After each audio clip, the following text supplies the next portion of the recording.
This talk is called From Bounties to Bureaucracy. And what we're going to be doing today is we're going to be going over a little bit of how the exploit marketplace works, different markets that you can play in if you're a bug hunter or an exploiter. We're also going to be talking a little bit about how actions taken by vendors in specific pieces of software affect the marketplace.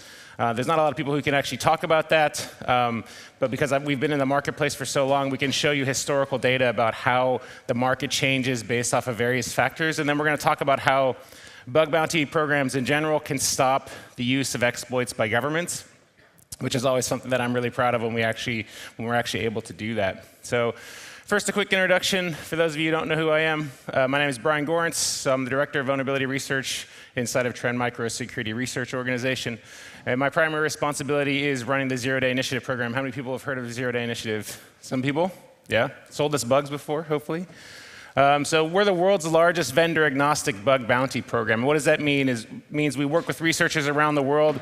When you find a zero-day vulnerability, we will validate that vulnerability for you, and we'll pay you cash money for that vulnerability, and we will work to get them fixed. We're completely a defensive group, firmly in the white market, and I've been there for over 12 years, leading in vulnerability disclosure. I also organize and run the ever-popular Pwn2Own hacking competition, where we bring researchers out from all over the world to attack the hardest pieces of software using zero-day vulnerabilities and bypasses to mitigations. I've also been involved in development for a very long time. Prior to being in the bug bounty world or in research world, I did development. So I've seen everything from requirements to development, unit tests, production, release, and now on the outside finding bugs and fixing bugs. So if we look, when you talk about the Zero Day Initiative program and you talk about bug hunting, there's no really easy way to show that to people and understand the impact of that of what that means, right, and why that marketplace exists. So I kind of show it like this. So every one of those dots up there is a CVE, and we all know what a CVE is. But if you think about that, the Zero Day Initiative program has been running for 12 years, and we've spent over $17 million US dollars on the exploit marketplace. So we've been involved basically since the beginning. And when you think about every dot up there being a CVE, that means a researcher out there in the world is actively looking at a piece of software, finds a zero-day, comes to us, we go through a financial transaction with them, we do a root cause analysis of this vulnerability, we supply it to the vendor goes and does their own root cause, they develop a patch, they release the patch, and it's deployed to end users. And if you think about the man hours that goes into every one of those bugs, over 5,000 CVEs since the beginning, that's a significant amount of work, right? And by looking at that, and I always say this to people when I'm talking about vulnerabilities, is there's a lot of zero-day vulnerabilities, but there's not a lot of zero-day exploits, right? People actually leveraging those vulnerabilities. But what we can do is look at that data and look at the trends that are happening in the zero-day vulnerability discovery market and map that to what's actually going to be used in the wild. Now, I get this question all the time, like, why would Trend Micro spend $17 million? And we always get asked, how is it possible that you can be only in the white market and not in the gray market, which we'll talk about later? It's really this, right? This is the value of the program for us. What we do is when we actually purchase that vulnerability information, we do a root cause and we deploy signatures and protections against that zero-day vulnerability, and that's how we provide value to the company. And that small investment, that small in relative terms, that's being made by the company actually has a huge significant impact on the attack surface and the ecosystem, and it also provides a lot of value to the customer. And so when you think about the program, the actual percentage that the company's spending on it is very small compared to what they can make off of just the intelligence and the protection that exists from the work that we do. Now, let's take a look at the exploit economy a little bit, so we all are on the same page. Now, before working with ZDI, or before running ZDI, I was a bug hunter. I would find vulnerabilities, I would disclose them to ZDI. And when you find a bug, you really have a couple of options, what you can do. First, you can either, what I call work in the white market, which is what we're trying to represent here. You sell the bug to ZDI, iDefense, or you sell it to the vendor, and they provide you a bounty for your discovery. And the whole idea here, or you work with a platform company like HackerOne or BugCrowd or HackIn or these different groups that exist, the whole purpose of this market is to fix the bug, right? And to provide defensive measures for the vulnerability itself. In this case, what we're really interested in is the bug, or the proof of concept. And I got actually asked this at dinner yesterday, was whether we needed an exploit to actually make this happen. Well, we don't in the white market, because all we care about is fixing the vulnerability in the end. And that's one place where you can work, is in this white market. Now, if you take that vulnerability and you turn it into an exploit, you can actually go work in the gray market. And that's what we're representing here. And the way that you can do that is you can work directly with the government and sell them the bug, or the exploit now, or you can work with a vulnerability broker, right? And this broker is going to kind of be a middleman between you and the government, right? And if you look at what's going on now with a lot of the hacking in the elections and et cetera, a lot of people are going through the vulnerability brokers because they don't want to be sanctioned when they get discovered, because eventually they do get discovered. But this is where the actual real money is in the gray market. You can see on the white hat side, we're spending anywhere from 3 figures to 6 figures on bugs, but mostly on the lower end. When you're working in the gray market, you can make anywhere up to $1 million, $2 million, just depending on the exploit. And this is the total package: the zero-day vulnerability, the exploit against the mitigation, and all of that stuff packaged together and being sold. But you don't know where that's going to be used, right? This is an ethical decision that you have to make as a researcher, whether you want to supply a government with a weapon. And there's obviously reasons for this to exist, right? Do you have an exploit to break into a terrorist cell so you understand what's going on, to take down pedophiles? But you never also know whether it's going to be used against your own citizens. And this is kind of that gray area. The other place you can work is the black market. In the black market, you're selling to people. It doesn't matter what the outcome is for you. You're trying to get as much money as possible. Typically, you're going to sell to an exploit kit creator. That exploit kit creator is going to compromise a bunch of machines, create a botnet out of it, rent out that botnet to people to do things like spam, DDoS, credential harvesting, things like that. That credential harvester is going to steal a bunch of credentials, sell them to a smart criminal who's going to buy a bunch of them. He's going to sell it to a dumb criminal who's going to use it to buy beer and chips. Now, in this equation, the dumb criminal typically gets caught. And the smart criminal and the spammer gets caught, obviously, because everybody hates spammers. And the smart criminal also gets caught. But when you look at the complete market, those are the really only people who are really at risk of being caught. So you look at the exploit kit creator. Now, just recently, they started to be busted, but the people selling the exploits into the black market typically not being caught. Now, let's think about this for a minute. We know that there's 3 kind of markets you can work in, but how active is that economy? Now, how much has it grown over the last, say, 5 years? Well, we can take a look at the ZDI program and understand how active that actually is. So what you see here on the slides is what I call a submission rate into the program. So these are new bugs arriving into the program over a 5-year period, calculated basically by quarter. And if you look, it's grown pretty significantly. Back when I took over the program in 2013, we were receiving less than 100 0 days a quarter. There was really 2 guys working in the program at the time, myself and Jazel Spellman. And we were able to handle that kind of throughput. But quickly, the program grew in leaps and bounds. And if you look currently, second quarter 2018, we're receiving almost 1,000 0 days a quarter. That's a significant amount of bugs coming into our program that we can select from. Now, when I say we're vendor agnostic, what that means is a company is not paying us to run their bug bounty program. We are running a bug bounty program for the purposes of intelligence, and so we can pick the best 0 days out of that 900 a quarter that we get to provide protection from. And that's why we're so active in the Microsoft and Adobe advisories, because we can pick the best, right? And so our accept rate out of these 900 is typically around 50%, because we've built a community over time that knows what we're looking for. Now, out of that 900 in a quarter, we'll take a look at just the first half of this year. What types of bugs are we getting, right? What type of variety are we getting? And it's actually kind of interesting. It changed since 2 years ago. Right now, we're receiving about 35–40% of our bugs in high-profile software: Microsoft, Oracle, Adobe, all the big players, right? But the interesting thing here that we don't normally see is the amount of vulnerabilities in Scada solutions that we're receiving into the program. Again, almost 35–40% of the bugs coming into ZDI are related to Scada, most specifically against human-machine interface software that's used to interface with the actual PLCs and things like that.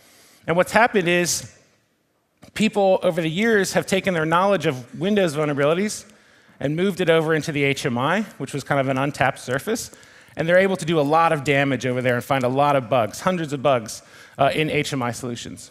The other thing that's interesting is that now people are starting to look at virtualization software. That small sliver of virtualization software that exists in that pie chart is specifically related to software that's used to make the cloud, right? Things like VMware, things like Hyper-V, Oracle's VirtualBox solution.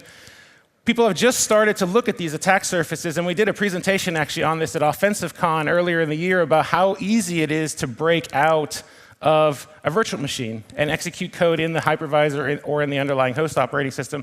And it's actually really easy.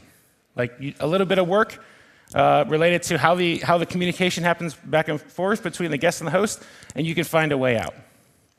Now, some of our top vendors, we're happily thankful that Adobe exists, because they keep supplying us with bugs that we can go buy. And Microsoft are kind of our long time been number 1 and number 2 in our program. But now regional software vendors like Wecon, Advantech, and Cisco, who's actually sponsoring this conference, are also now supplying us a lot of bugs. And researchers are starting to look at that. Now, we talked about variety. Let's talk about where we're buying bugs from. So all the countries in blue are countries that we've actively purchased bugs from. And it's a worldwide market. Now, there's a couple countries up there that should be blue that aren't. One is Mexico. One of our top suppliers is actually out of Mexico City. And we just spoke at a conference down there and got to meet with him in person. And he's been supplying us bugs. He has over 1,000 submissions into the program, just this one individual. And he kind of lives off of our program. We're also starting to see a lot of stuff come out of Africa, where in the past, it was a lot of web vulnerabilities. We're starting to see memory corruption bugs come out of Africa, and even attacks against things like the baseband processor in your phone. If you follow our contest, which is actually a talk about later in the conference about the Android pwning, there is that complicated attack surface is now being looked at. And we're talking about one vulnerability being able to be used to compromise a baseband processor in a phone. There's no mitigations in place, so the exploitation techniques are relatively easy. All of that stuff coming out of Africa. Now, where do you think we're getting most of our high-profile vulnerabilities from? Like things like Microsoft, Adobe, et cetera. Can you just shout out some guesses? China, Russia, right? Most of those are coming from the United States, Canada, and from China. And that makes sense if you think about what those countries are using in their active attacks, right? The researchers in those regions know that the bugs are valuable for whatever governments that are in this space, and so that's where they're doing research. So I always found that really interesting. Like that's kind of validation, I think, of some of the stats that we're going to be talking about. Now, where do you think we're getting most of our Scada vulnerabilities from? Critical infrastructure software. Anybody? Where? Germany? Any other guesses? Russia? Absolutely. Russia is our top supplier of Scada vulnerabilities.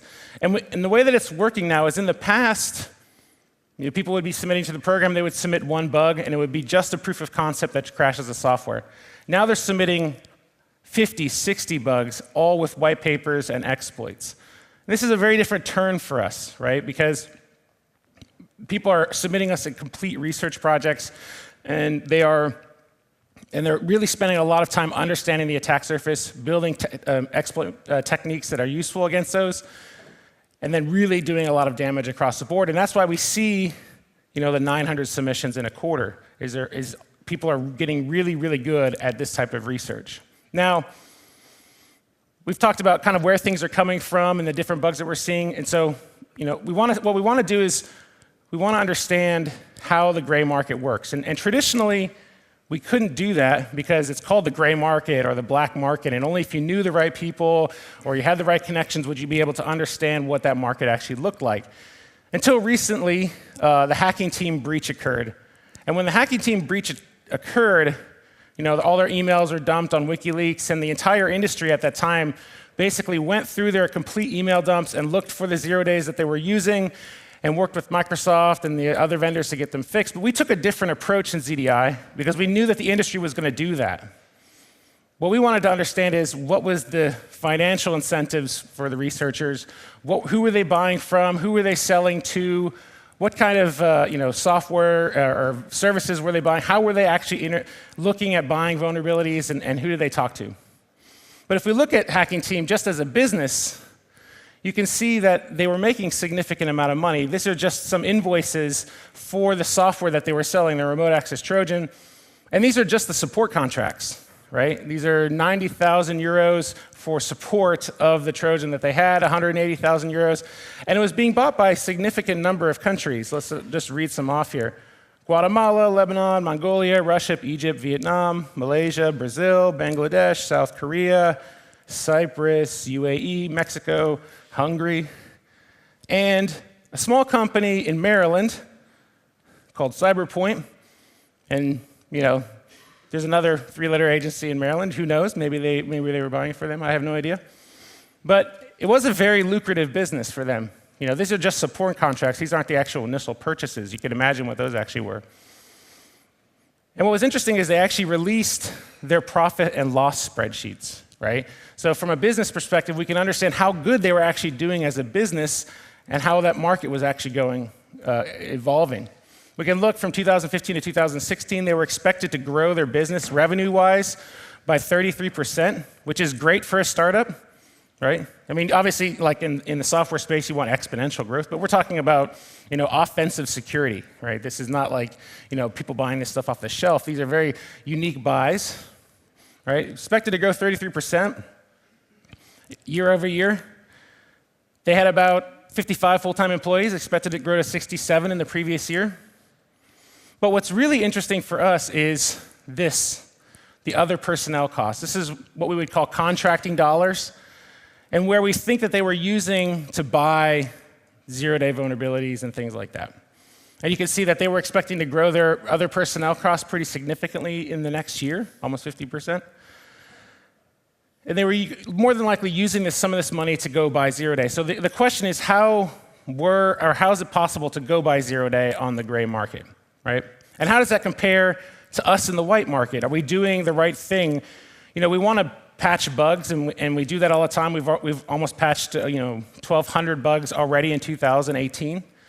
Are we making an impact in what's being used in the gray market, and are we competing in that space? That's what we want to know. So how do they go about buying 0-day?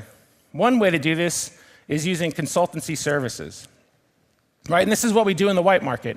Everybody who submits to our program is a consultant. We pay them a fee. They provide us intellectual property, and we make an exchange, right? That's how this works. So you can see they were doing something similar. You can see that they were paying somebody $40,000 for consultancy services.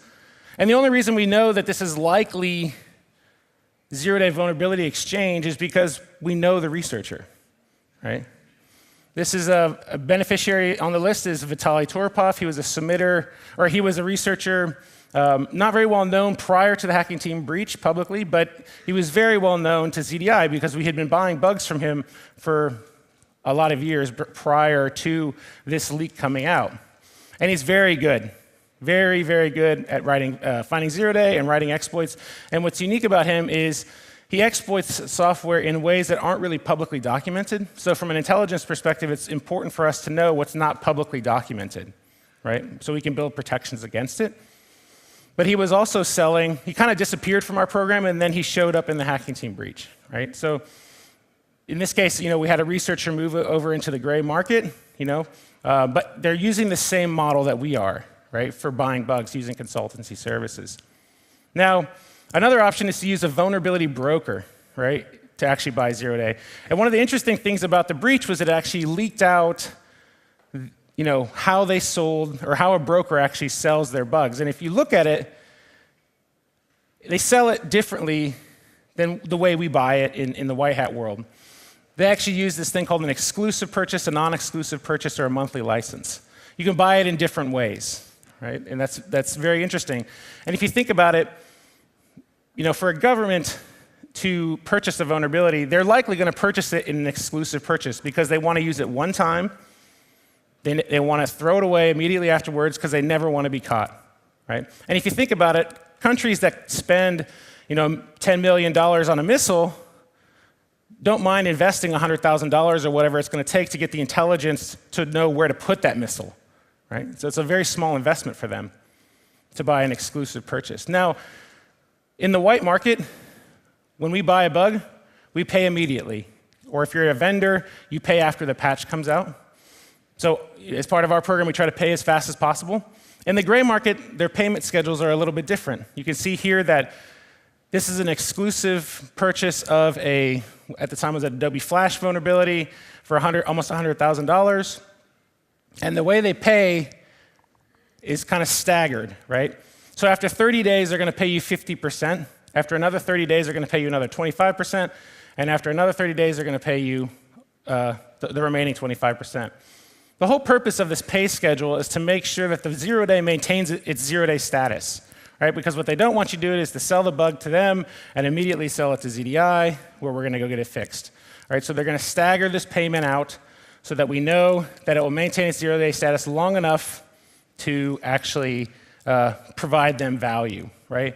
And what's different about the gray market is they're actually going to target what they purchase, right? So when groups like Zerodium or these other groups say that they're interested in buying, an iOS jailbreak, that's because they have a buyer for an iOS jailbreak already lined up. So you can kind of get an understanding of what's actually happening in the marketplace by what they're advertising. Now, in a bounty program, we want to fix bugs. We want to have an impact on the gray market. And so at the time, we could only tell if we were having an impact on the gray market by looking at these leaks and actually examining their exploit inventory, which is shown here, and determining whether we are actually purchasing bugs in the software that they're selling bugs in, or they're basically selling exploits in. And you can see by the red arrows, ZDI had purchased vulnerabilities in all of these different softwares: McAfee Policy Orchestrator, Android, PHP, Firefox, et cetera, et cetera, et cetera. So we're doing a decent job mapping to what is being sold on the gray market, right? But we don't really understand if we're actually having an impact until some of the stories that we'll talk about later. Now, we know that that they're going to be using 0 days, and we want to understand, now we know what they're using in their attacks, how they're selling them. But what kind of market factors and trends occur that change what's available to the marketplace to use? And that's what we're going to examine now. So what we're going to look at is several case studies of submissions and some stories around why the submission rates changed. For basically every massive exploitation technique that's been talked about over the last 5 years. So what you see here is the submission rates into the program for Java sandbox escapes, right? So you can see normally anywhere from 1 to 10 is what we normally get. And all of a sudden in the third quarter of 2012, we received a massive spike, right? And we knew something was wrong at this time because everybody was using Java sandbox escapes. And admittedly, we got this spike a little bit late, right? Because we want to be able to predict the future. So we got this spike a little bit late, right? Submitters started to understand that Java sandbox escapes were a thing. They started submitting it to the program. And we would receive, basically 30 in a quarter, which is a lot of bugs in Java at the time. It was kind of the first time I had experienced a spike like that in the submission rates. Now, not only do we see a spike in traffic, but then in the second quarter of 2013, we also see a significant drop in traffic, right? Why is this? Well, this is because this is the exact time the browser manufacturer said, we're done with this Java sandbox escape stuff and all this massive exploitation that's happening in the exploit kits, and we're going to integrate click-to-play, right? So every time you ran a Java applet, you had to click on it for it to actually work. And that really took away the mass compromise vector. That single action from the vendors significantly changed the marketplace and the number of bugs that were being discovered because they were no longer as useful anymore. Now, this is just one example. Now, another example in our program is this line here, which is the submission rate of Internet Explorer 0 days into the ZDI program. Now you can see, what is it, second quarter 2014, we were receiving almost a new IE 0 day, use after free typically, every single day, right? And we were analyzing this, and they were really easy to analyze because you just ran them with bang heap, they would immediately trigger, and they were all exploitable, every single one of them. Now this time we were starting to receive a spike a little bit earlier than them being actively used in the wild, right? So now we're kind of getting ahead of the game here. But you also see that, again, a massive spike and a huge decrease at a point in time, specifically right here in the second quarter of 2014. Now what happened here, and what most people don't understand because they weren't looking at UAFs with the same way we were, is that in the second quarter of 2014, Microsoft silently released a mitigation, specifically to stop UAFs from being exploitable. It's called Isolated Heap and Memory Protection, or MGC. And when that actually happened, it had a significant impact on the security of that browser. So much so that we had about 20 or 30 of these UAFs in our queue, and they all instantly died. They were all gone when they released that mitigation. And actually, Microsoft should take a lot of credit for this, but they don't, for some reason. But it was a really great mitigation that nobody really knew about. And you can see it had a huge impact on the submission rates in our program. Now, where did everybody go? You know, they kind of stopped submitting at that point. That's because they started to move over to Edge, right, the new browser. And they started looking at that. And now what you're seeing is another spike here at the beginning of this year of submissions in Edge. And those are specifically around JavaScript optimization, because when everybody wants their JavaScript to run really fast, and when we get optimized JavaScript, it abandons a lot of security checks, which you're actually able to trigger and cause remote code execution. And so people are starting to look at that as a new vector and also finding different ways to trigger bugs. And this spike, we see, when are we going to start seeing these used in active attacks? And then all of a sudden, about a month ago, 360 found this bug being used in the wild, VB script, use after free, double free. And then Trend Micro found this bug being used in the wild, also a VB script vulnerability, which we'll talk about a little bit later. Now, when we see spikes in the program, now we're starting to link those to being used in active attacks, right? People are going to start using that. So what do we see here? This is the submission rate for Adobe Flash into the program. And you can see, yet again, another huge spike in the second quarter, third quarter of 2015, aligned with the massive use of Flash as the exploit vector of choice. And then when Adobe decided to end of life Flash, the submission stopped, right? That occurred second quarter 2017. And everybody went away, and they started looking elsewhere. And now we see another spike into the program for Adobe Flash bugs. And lo and behold, CVE 2018-5002 being discovered in the wild, being used and linked with an Office document. And that's now the new vector of choice. Now there's a new mitigation coming out that's going to stop that. So maybe that spike will go away. We'll see. But where are some bug classes that haven't been checked yet by the vendor? Haven't had a mitigation built for yet. What could you be looking for as a researcher that you're more than likely going to find bugs in? And that's what this line is, right? This is the submission rate of PDF reader vulnerabilities coming into the program. And you can see there has been no decline in this one yet. They haven't stopped looking at this yet. There's been no check by the vendor. And we actually have multiple people staffed on my team to look at PDF reader vulnerabilities right now. Now, you would expect, for a long time we saw this spike and we're like, well, when is it going to be used in the wild? Like, when is somebody actually going to use this? Because this is historically what we've seen, a spike and then it being used in the wild. And all of a sudden, several months ago, CVE 2018-4990 being actively used in the wild, now linking our ability to predict what's going to be used in the wild based off of the submissions in the program, are starting to bear fruit. We can actually see historically this pattern happen over and over and over again. Now, can we predict what's next? Now, if we lay all this submission data on top of each other, and we start laying in over the active exploitations, you get a really interesting idea of what's actually happening in the marketplace. Here we see a spike with Java 0 days, We see the correction by the browser manufacturers. We see everybody move over to Internet Explorer, basically right after that correction. The removal of the UAF as an exploit vector in IE in most cases. Then moving over to Flash, and you see the spike there. The end of life of Flash come out, and now a massive spike in browser-related vulnerabilities, again, due to JIT, and also to Adobe Reader and Foxit Reader and all these different PDF readers that everybody has installed on their workstations. Massive spike in that traffic now actively being used in the wild. So you can see, just by looking at this, we can kind of tell, like, you can see the researchers or the attackers moving from different pieces based off of the different modifications that the vendor makes in the software. And I always find this really, really interesting. Now, we're an open and free marketplace for the most part in bug hunting, but recently governments have decided that they want to stick their feet in the water, their toes in the water and try to regulate this space because they think they can do better than the industry itself.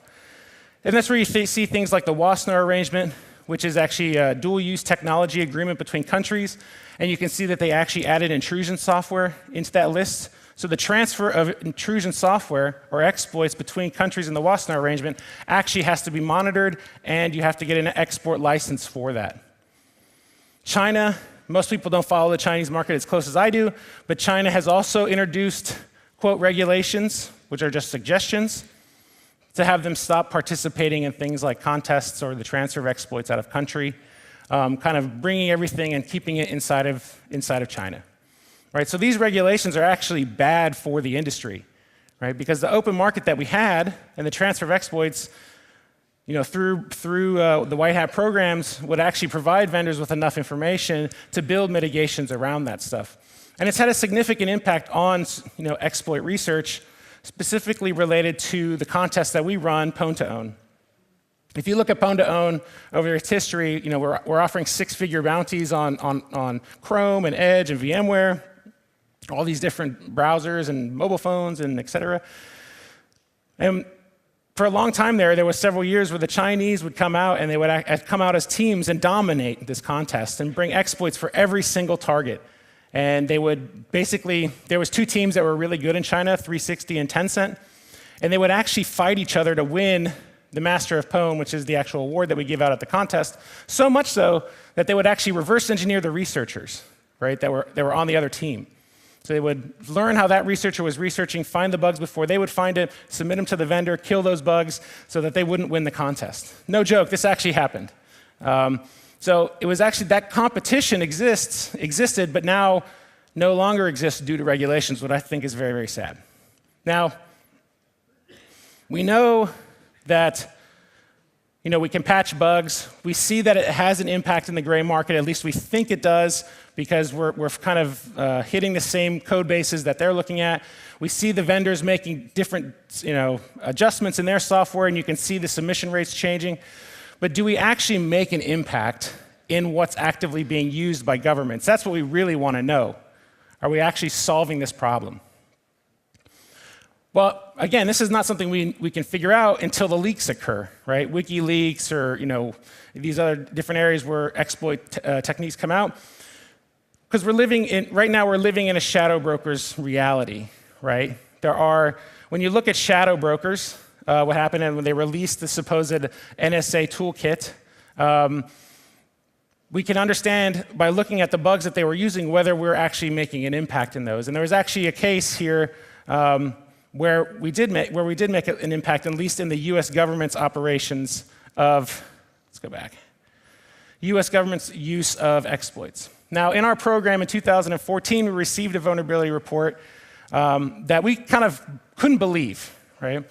So if you look back at Stuxnet, the initial vector for Stuxnet was a USB, right? You plug the USB in, you view the folder, and it installs the malware because there was a bug in the way that LNKs worked. And this was the most famous bug at the time. Everybody looked at that code base. It was extremely interesting. And we received a report in 2014 from a researcher, his first report, full white paper, full exploit of a bypass for that patch. And we couldn't believe it. How is it possible that the entire industry missed this edge case? Everybody in And the research teams was looking at this, and we missed it. And all of a sudden, somebody out of Germany comes in and submits this bug to us that looks like this. Just view a folder and pops calc, right? That's not supposed to happen, obviously. What we learned is that Microsoft missed a single edge case in this patch that this person was able to actually figure out and leverage and write an exploit for. Again, it's very strange, though, for us because it was a white paper, full exploit, first-time submitter, not very normal for us. So we gave it to, we purchased it, we gave it to Microsoft, and we said, we were at HP at the time, you should really put out silent signatures for this bug because something's strange. But they never got back to us. And then Vault 7 happened, and we found out that that bug was actually being used by the supposed CIA closed network infiltration tool called Easy Cheese. And we were able to patch that bug and kill that bug, and it forced them to generate a new tool called Brutal Kangaroo. And it was, again, used for closed network infiltration. We had signatures for that bug, and we actually did get hits on that one in the wild. Now, it's not just the US government. Supposedly, the Russians are behind the Black Energy malware, according to ICS CERT at least. And that malware was actually leveraging some of those HMI vulnerabilities that we had been talking about earlier. And ZDI has actually killed numerous bugs in Black Energy, specifically related to Simplicity and also Advantech, through submissions from the program, actually from Russia. So at this point, we know we've had an impact in the United States. We know we've had an impact in the Black Energy malware. But do we have an impact in what's going on in possibly, Asia? Well, if we look back and we talked about the spike in browser traffic that we had seen CVE 2018-8174 being used in active attacks as part of a Word document, and it was leveraging this code right here. This is the proof of concept for a double free. This one was found by 360. You can see what it looks like. There's a class terminate. They're doing some resetting. They cause a use after free condition. In our program, in that spike, this is what we're seeing. Other submissions coming in, looking very similar to the bug that is going to be actively used in the wild, right? Here's just 4 or 3 additional bugs that we've actually received into the program, and we have, I think, several more open purchases that we've made in VB script vulnerabilities, that look very, very similar to this. And so we can take this information and actually build protections around it, which is very valuable for us. The use of class terminate is a way to actually trigger some of these use after free conditions, and we're starting to see that trend come in. Now, Trend Micro found in the wild CVE 2018-8373 that looks like this. Another VB script vulnerability, this time using class initialize, just a little bit different vector, but still very similar to what's actively being used in the wild. This matches our trending data. So what do we know right now?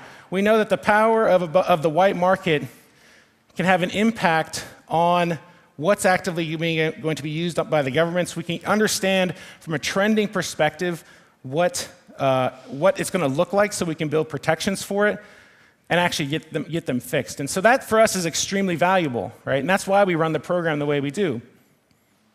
So to conclude, blockchain solves everything. Actually, that's a lie. And I was actually at a blockchain conference last week, and I used that line. It was hilarious to me. So they didn't like it. So bounty programs impact everybody, right? And what I love about the marketplace is, it doesn't really matter where and which program you're going through. You're going through ZDI, you're going through the vendor, you're going through the platform companies like HackerOne and BugCrowd. In the end, all of that work and all of those submissions are going to help protect the ecosystem, right? And we're using that money for a good thing. It guides research. It improves security patching, and even if you're not involved in the marketplace, you're impacting the greater ecosystem, which I always find really, really valuable and something that I'm really proud of.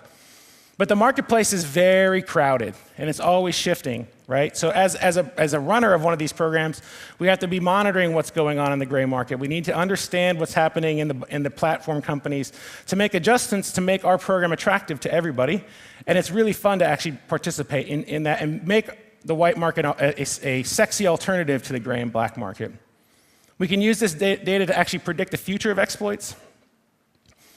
We can see the trends occurring over many, many years of what's actively going to be used, because the reality is there's not a lot of zero-day exploits, but there's a ton of zero-day vulnerabilities. And we can take those zero-day vulnerabilities and understand what's going to be exploited in the wild shortly. But bug bounty programs aren't the only thing out there, right? They're not the panacea, as they say. It's cheaper not to ship the bugs. And what we hope to see actually in the future is that there's a lot more investment in secure development, right? But we don't see that a lot outside of the major vendors of Google and Microsoft. I can tell you now, looking at the Scada manufacturers, there's literally no mitigations in that software. A lot of that code is built very, very quickly without a lot of mitigations and a lot of security checks. And still, as an industry, we need to do a lot to make sure that we're kind of forcing developers to kind of take this secure approach about development. And with that, thank you for having me for the day two. If you're interested in what we do at ZDI, this is kind of our blogs and our Twitter accounts. If you want to communicate with us privately, you can do that.